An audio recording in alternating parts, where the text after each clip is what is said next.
मेरी वकील साहब से बात हुई तो कहें प्रधान जी परेशान मत होइए, बहुत समझ लीजिए कि 2-4 दिन और समय लगेगा, उसमें वो मकान गिरना तय है। दोस्तों नमस्कार, अभी मैं जौनपुर ज़िले में हूँ। जिस तरह से दीपावली के एक दिन पहले ज़मीनी विवाद की अगर बात किया जाए तो आए दिन एक से एक तमाम मामले उत्तर प्रदेश में होते रहते हैं, लेकिन उन मामलों में से चर्चित अगर बात किया जाए तो वो रहा अनुराग यादव हत्याकांड, जो कि दीपावली के एक ही दिन पहले जो है एक सुकुमार बालक जो ताइक्वांडो खिलाड़ी था, जो देश का नाम रोशन करता, क्षेत्र का नाम रोशन करता, उस बालक की जो है गला काट दिया गया। इस तरह से इस हत्या के बाद आज कम से कम अगर देखा जाए तो आज साल 1.5 साल होने वाला है, लेकिन अगर न्याय की बात किया जाए तो न्याय जो है शून्य है। जो अपराधी थे जेल में थे, लेकिन वहाँ से उनको बेल मिल गया, जिस मतलब घर की गिराने की बात चल रही थी, आज तक घर नहीं गिरा।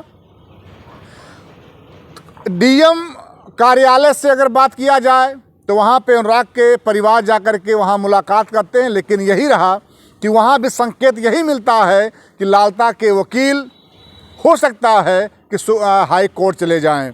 तो आइए हम सब बात करते हैं। कम से कम 1.5 साल का समय बीत गया। इस बीच अगर देखा जाए तो परिवार उस पीड़ा को सह नहीं पा रहा है।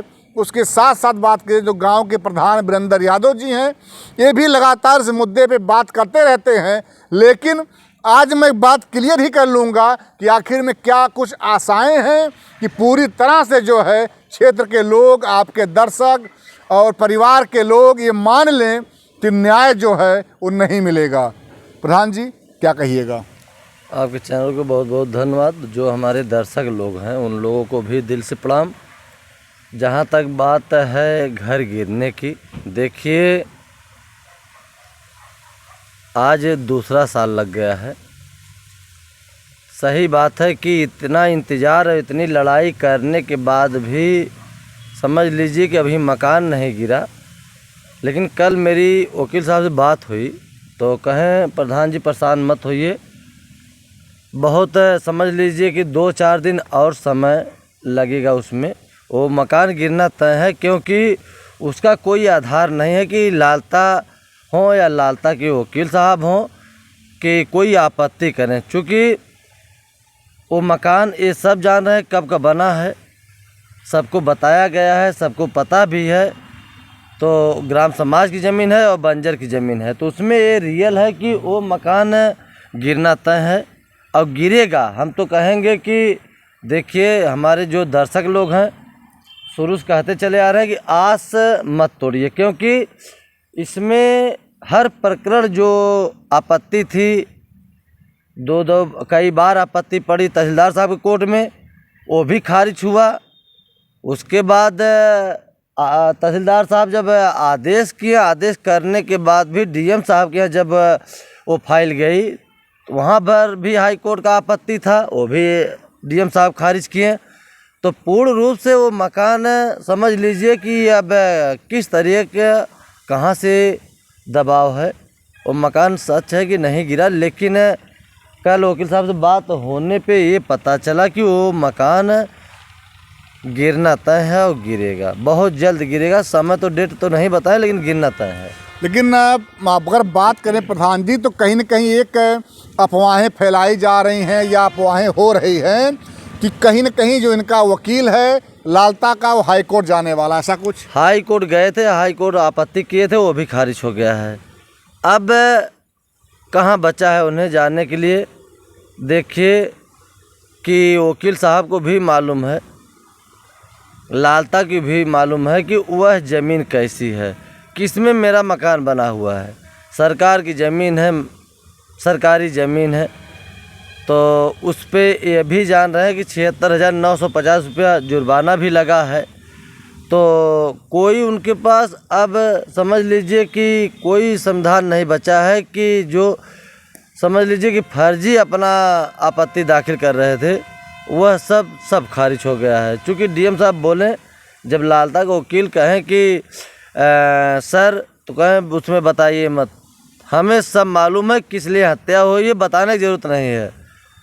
तो और कैसी ज़मीन है, ज़मीन का भी तहसीलदार साहब आए थे, डीएम साहब के आदेश देने से पहले यहाँ पूरा तस्कीस किए और पूरा सर्वे करने के बाद बताएं कि वो ग्राम समाज की ज़मीन है 932 क में। तो सरकार समझ लीजिए कि अगर एक हत्यारा का मकान अगर वैसे समझ लीजिए कि अगर सीना ताने खड़ा रहेगा, हमारे जिलाधिकारी डीएम साहब को बताना नहीं है, सच है कि एक एक पल पल का और एक एक चीज़ें जान रहे हैं। इसीलिए उनकी आपत्ति समझ लीजिए कि फर्जी आपत्ति थी हाई कोर्ट से, वह भी खारिज कर दिए। तो कहीं जाने का रास्ता है नहीं, वो आदेश होना है, वो मकान गिरेगा, मकान गिरना एकदम 1000% तय है। जब से ये जिलाधिकारी कार्यालय से आदेश हुआ है या कोर्ट से आदेश हुआ है, जिलाधिकारी कोर्ट से आदेश होने के बाद अगर देखा जाए तो वह गरीब परिवार जो पुत्र वियोग में वैसे ही मतलब पीड़ित है, वो कम से कम 3 बार जा कर के मिलता है।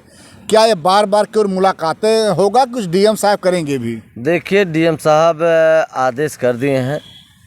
अब इस समय देखिए पूरा ज़िला देखना होता है डीएम साहब को, लेकिन ये पूर्ण रूप से विश्वास है कि उम्मीद है कि विश्वास है कि 2-4-6 दिन में वो मकान का जो बुलडोज़र है चलना तय है और चलेगा।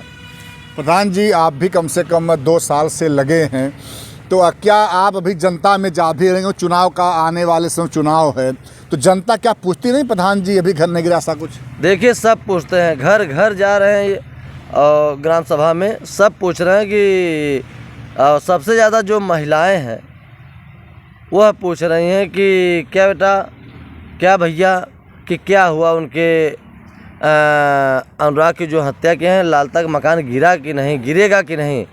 तो उन लोगों को जैसे आदेश होने के बाद डीएम साहब जब आदेश किए तब पूर्ण रूप से विश्वास हो गया कि मकान तत्काल गिर जाएगा।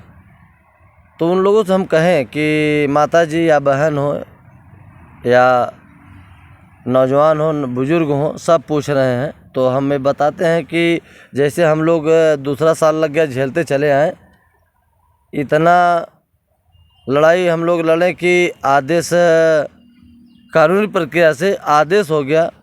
तहसीलदार साहब आदेश किए, हमारे जिलाधिकारी आदेश किए। अब ये भी कह रहे हैं कि वो मकान जल्द से जल्द गिरेगा, 4-6-10 दिन में वो मकान गिर जाएगा, क्योंकि बहुत करीब समय है। जिस दिन डीएम साहब बैठेंगे उसी दिन हमें पूर्ण रूप से विश्वास है कि जो आदेश कापी है वह आदेश किसी मजिस्ट्रेट को देकर और ज़रूर फोर्स भेजकर और यहाँ बुलडोज़र भेजकर चलेगा उस पर।